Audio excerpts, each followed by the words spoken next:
YouTube here in a minute. You want to start with your talk, Andrew? Yeah, give me 1 second here for it to boot up.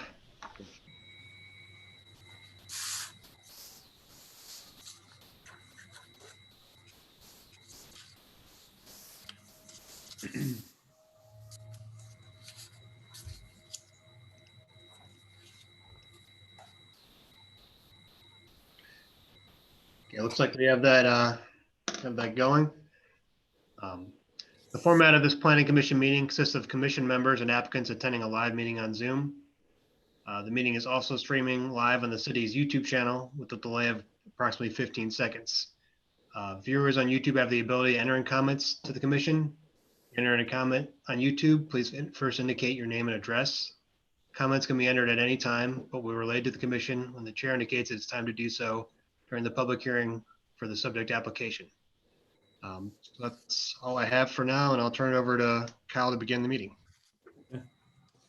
So this is the regularly scheduled September meeting of the Worcester Planning Commission. This is a volunteer commission of Worcester citizens representing all wards within the city and established to hear planning matters as specified in the City of Worcester Planning and Zoning Code.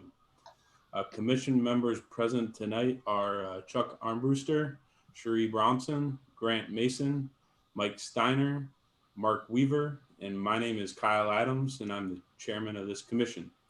Because these hearings are a matter of legal record, this meeting is recorded.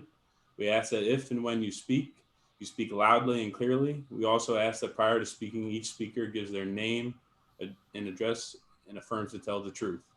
The applications to be considered tonight are applications number PC-20-19, which includes a public hearing, and PC-20-20.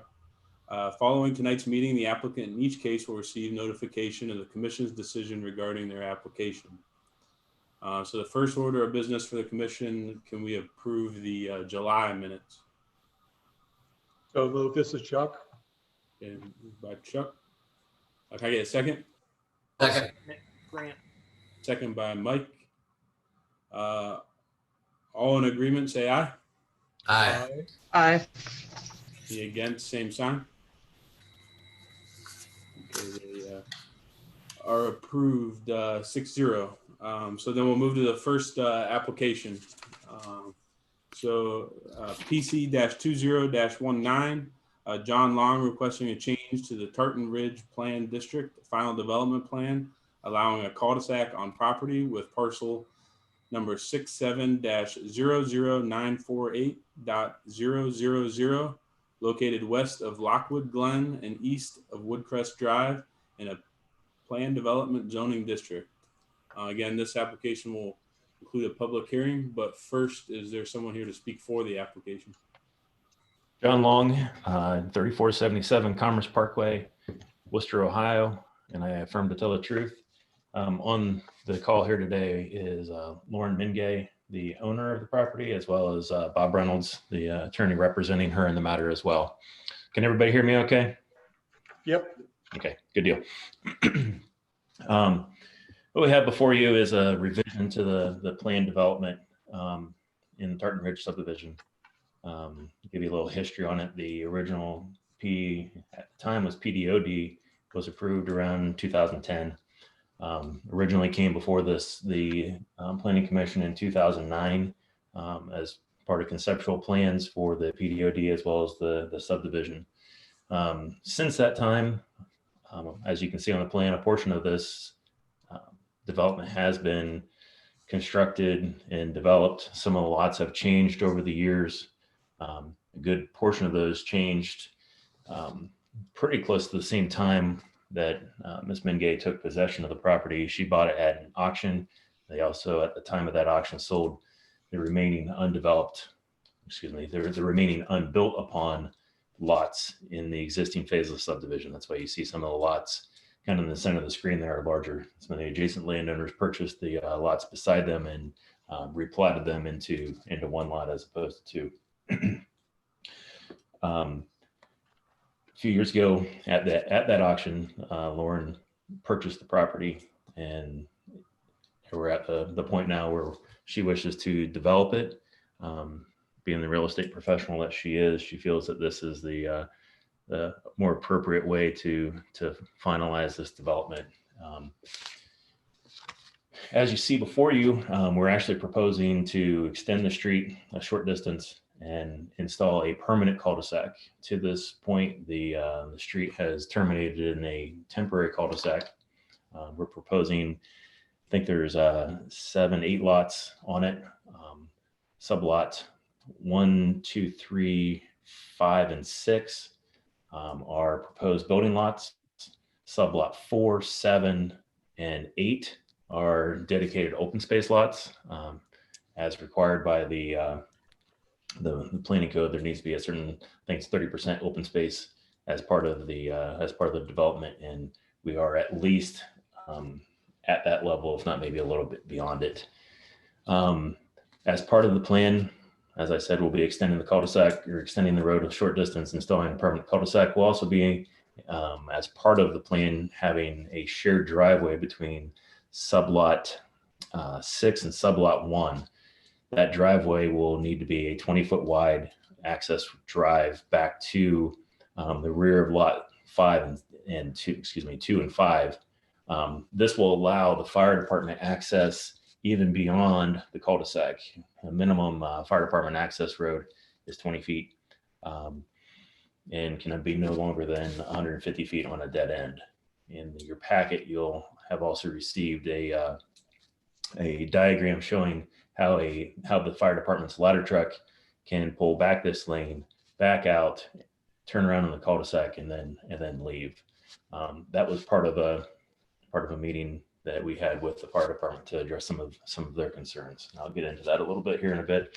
Also, as part of this project, the city engineer has requested that the water line be extended from its current terminating location on Lockwood Glen down to Woodcrest Drive.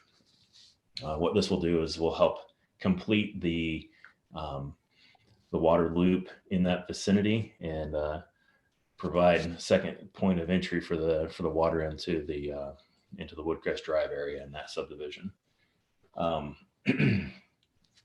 We can get into the fire department's concerns a little bit here. They did have some concerns upon our original submission. We had a meeting with the engineering department, fire department, and the planning department to work out some of their original concerns. I've already addressed one of them, and that was the turnaround for the fire truck. One of their other concerns was also having, there's the truck turnaround diagram that I was speaking of. One of the other concerns was also having homes that were more than 400 feet removed from a paved surface. We have addressed that concern by adding approved building areas on sublot 1 and sublot 6. At no point within that building area, and it's actually indicated by the long dash 2 short dash line on the western side of it there, kind of in the middle of sublot 1. At no point within that building area would the home be further than 400 feet from the paved surface. One of the other concerns that the fire department brought was having fire hydrant access for those rear lots. I already indicated we're extending a water line from the current termination down to Woodcrest, and we have indicated to them that we will provide a fire hydrant towards the end of that shared driveway in a location that they're happy with. We'll cover that through the engineering department review and submit that to the fire department at that time. Some of the other items to note is as part of the city engineering code, we're required to address the stormwater runoff coming off of our proposed project. You'll see down on the western end of the development on sublot 8, I guess it is, it's part of the open space, a proposed detention basin. That is in preliminary configuration at the current time, and as part of our final development plans here, we will size that so that it will address the runoff that's coming off of our allotment. We must comply with the engineering code for water quantity control, which is essentially knocking the peaks off of rainfall that's coming off of the developing land, as well as water quality control, which is dictated by the Ohio EPA, which states that the first inch of rainfall, essentially the first inch of rainfall that comes on the property in the developing portions of the property shall be detained on site and released slowly over a 24 to 48 hour period. So we'll be addressing both of those. That'll go to the city engineer's office for review of the calculations and plans.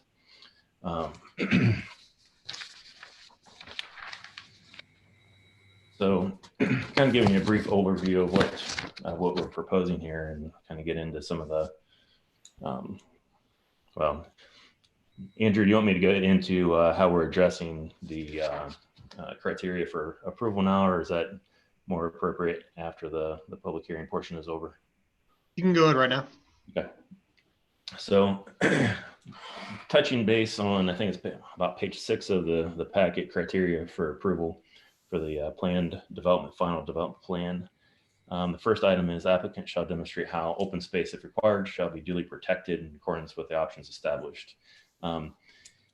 It's our understanding, or my understanding, that there will be either a new or an expansion of the existing homeowners association out there, and sublot 4, 8, and 7 will be transferred to that HOA. That will give all of the owners within, depending upon how it's, and I'll look at Bob for some of this, but that will give all the owners within at least this portion of the development say over what happens to that open space. Bob can correct me if I'm not correct in that statement. So far, so good. Okay, good. I paused was not for dramatic effect. It was for you, Bob. Appropriate agreements have been with the applicant has been made to ensure the proper completion of the public improvements and compliance with Chapter 1129 of subdivision regulations.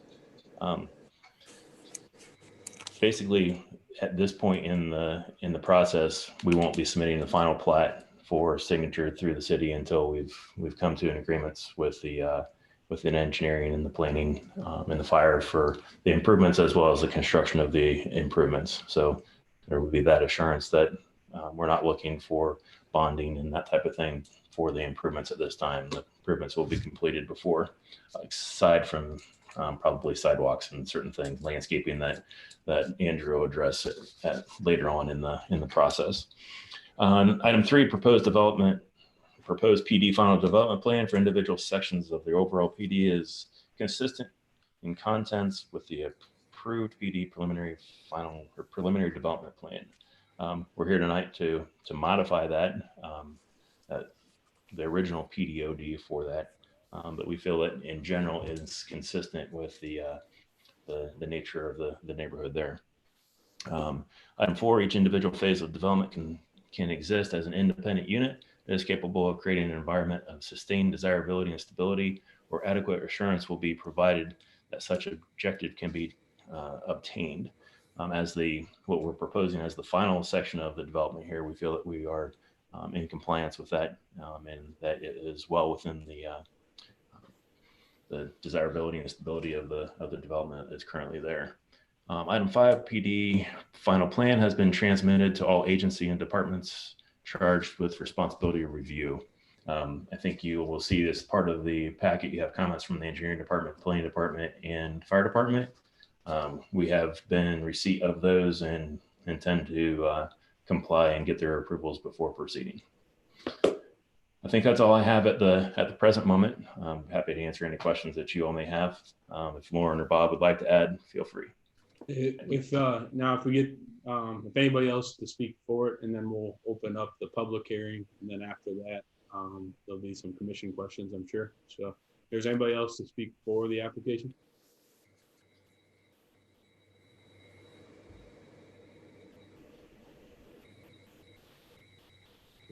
If there's no one else to speak for, then I'd like to open up the public hearing.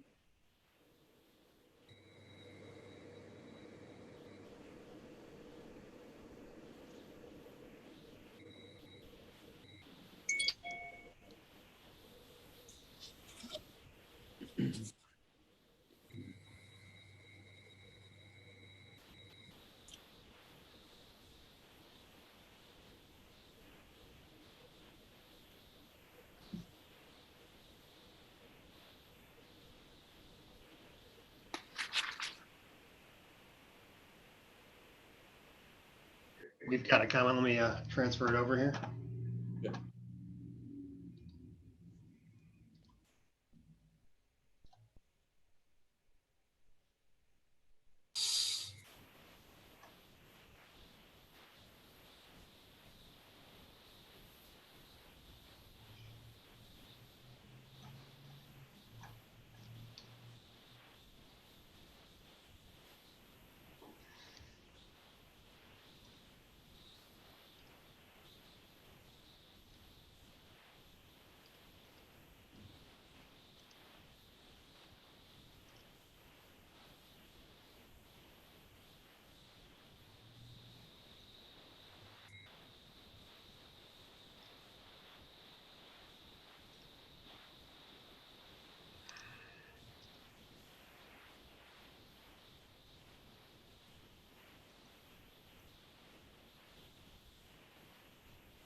This is from Chris Boone asking, how's the current, explain the new HOA and how does that affect the current HOA and homeowners?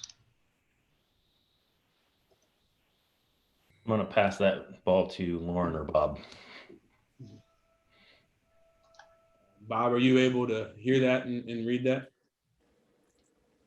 Yes, I think, the new homeowner association will just be an expansion of the existing homeowner association with more members and more territory being controlled by the homeowner association. The rules for the operation for the homeowner association will be unchanged. Hey, Bob, for the record on the minutes, will you just state your name, address, and confirm, tell the truth? Yes, Bob Reynolds, 441 West Liberty Street, and I do affirm to tell the truth.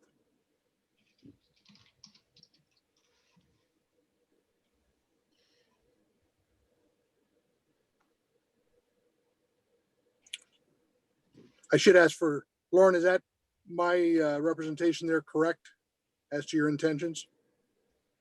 Yes, Lauren Mingay, 2873 Happy Valley, and I affirm to tell the truth, and yes, that is correct. We plan to add the phase 3 into the existing Tartan Ridge rules, regulations, and bylaws. Then the follow-up question from her was, how will the leadership be affected?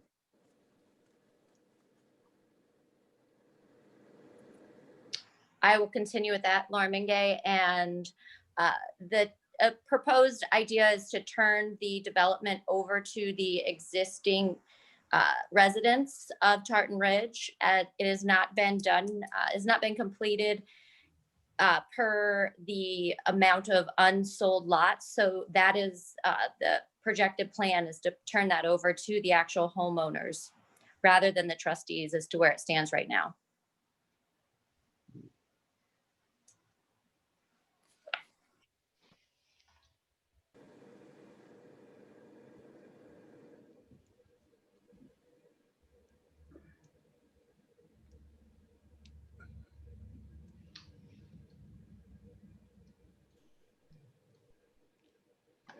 Have one more comment here.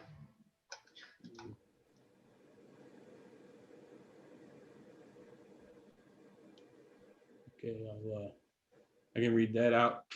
Can you comment on the potential flood water we handled in the southern cul-de-sac near Woodcrest, which would also reference the letter that the commission got today, that we would ask, that John and all of you address as well. But this is also from Adam, who wrote us the letter. So if you could address that would be great. I sure can. So basically, the water that's coming off of our development that's draining to that area will need to pass. Well, I'll address the existing area there of the development. So the existing area of the development has an existing detention pond that was designed as part of the initial phases of Tartan Ridge. That is located near I forget the name of that road. Armandale Isle. It's at the northwest end of Armandale Isle. That that basin is handling the majority of the existing site water from Turton Ridge. This proposed phase is and was, as part of the original PDOD, going to be draining to a proposed detention basin at the west end of this current phase. There's requirements that we have to follow that are established by the city engineer. Any water that is coming off of our developing portions will be calculated and sized. The detention basin will be sized appropriately for the water that's coming off. There are other areas that are draining. You know, you can see it, the detention basins on the north side of that easement, west end of the property right there. That's where it was proposed originally as part of the PDOD. There are significant areas that are draining down through the Tartan Ridge property that really our project will not affect, has no way of controlling, no way of, and really no right to control. That's part of some streams that are going through there. What we're developing here, we're controlling. A lot of the other areas that are developing, or excuse me, that have previously developed there, some of those were predated detention regulations, and some of them don't even pass through detention basins at all. So the only thing I can say about it is we'll be controlling the water that's falling on our portion of the drainage area. The rest of it's out of our control.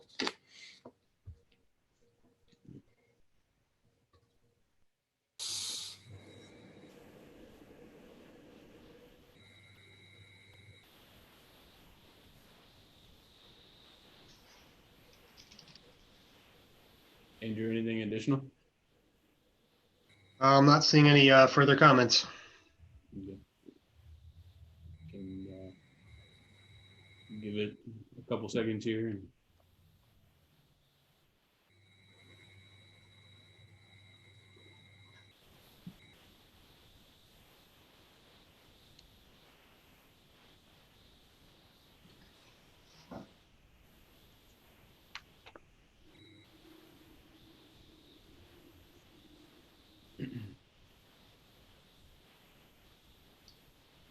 Looks like that's all the comments we have.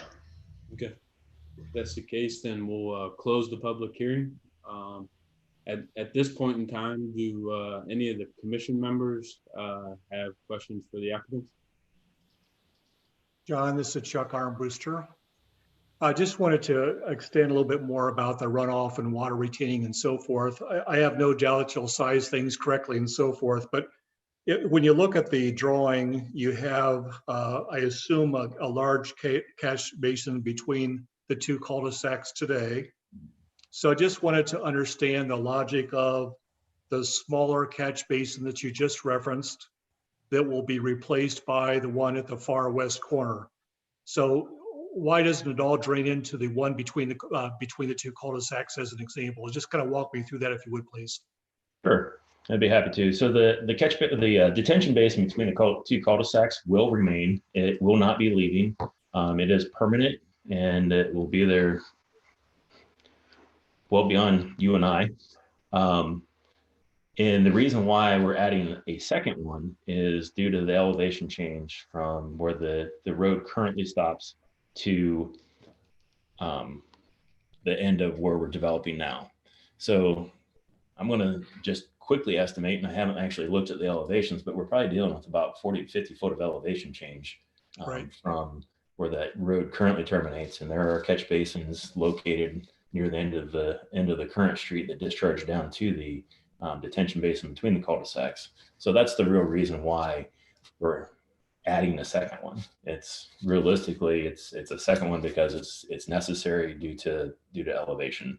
The way those streets were originally placed in there, the one between the two cul-de-sacs was the right location for it, because there's a different drainage area that's going down to the other one.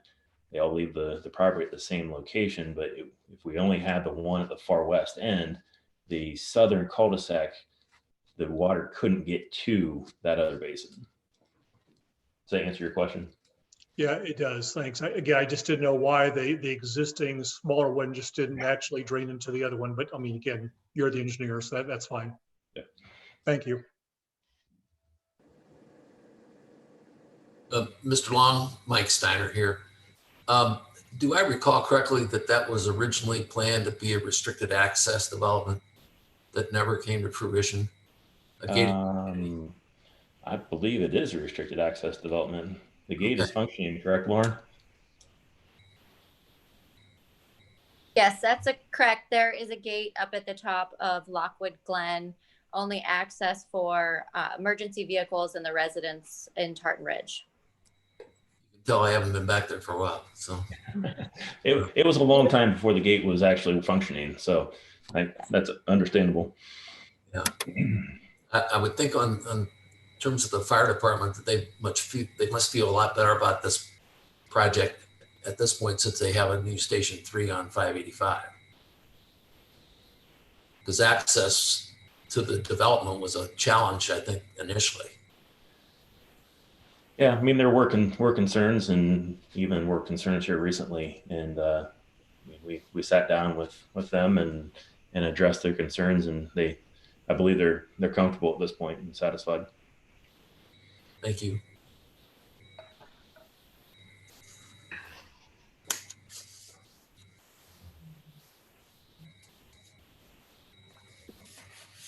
Any more questions from the commission?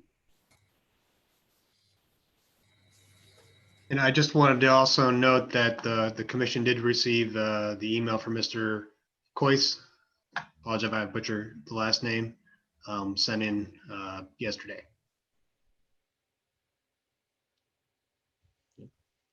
And I don't know if we want to include also the email that was received from Gary Graff, and all the comments that were on the YouTube channel were read as well. So if there is no more questions from the commission, entertain a motion.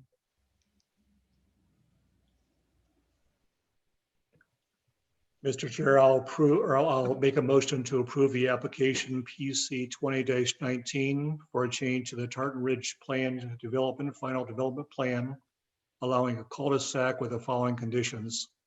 All of the requirements and approvals for the Tartan Ridge Plan Development not included in this application shall remain unchanged and in full effect.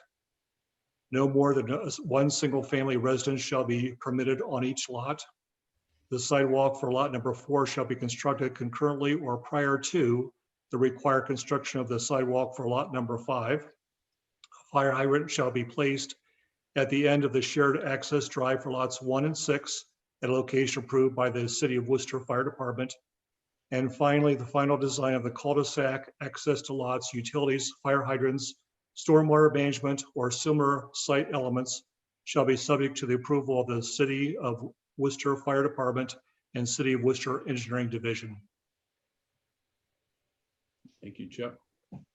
Is there a second? I'll second that.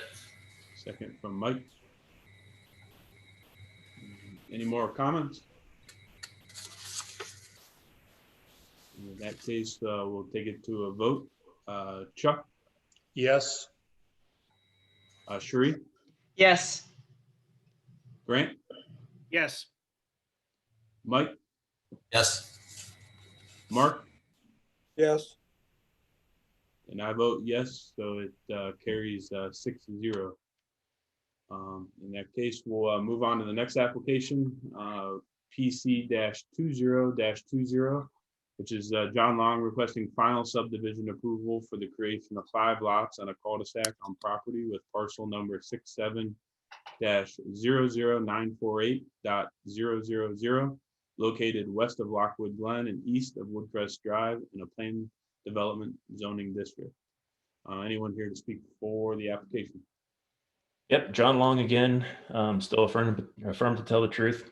I'll first apologize. First apologize to Chuck that I didn't address all of the staff recommendations in my presentation. I intended to, so I'll address them on this one. Basically, what you see before you is exactly the same project we've been talking about, the same configuration, the same layout of open space versus developable lots. We have received the essentially the conditions that staff recommends of the approved building area on lots 1 and 6 should be shown on the final subdivision plat, and a note to be incorporated on the plat indicating that sidewalks for lot 4 will be constructed concurrently or prior to the required construction of the sidewalk for lot 5. We'll actually include the construction of the sidewalk on lot 4 as part of our construction plan, so that the contractor that's going to be putting in the streets and the curbs and so forth will be responsible for that prior to the construction. Other than that, we'd be happy to entertain any questions. I mean, I think we've covered this pretty thoroughly in the last submittal. I'd be happy to answer anything you have. John, is there any questions for the commission on this one?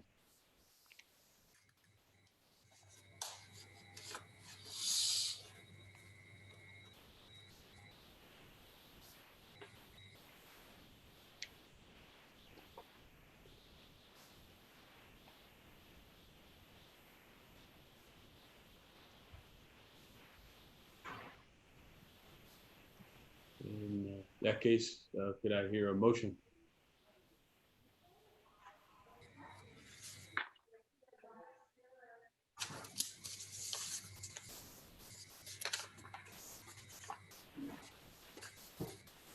This is Mike Snyder. I'll go ahead and offer a motion here. I move that we approve PC 2020. Did I get that right? Yeah.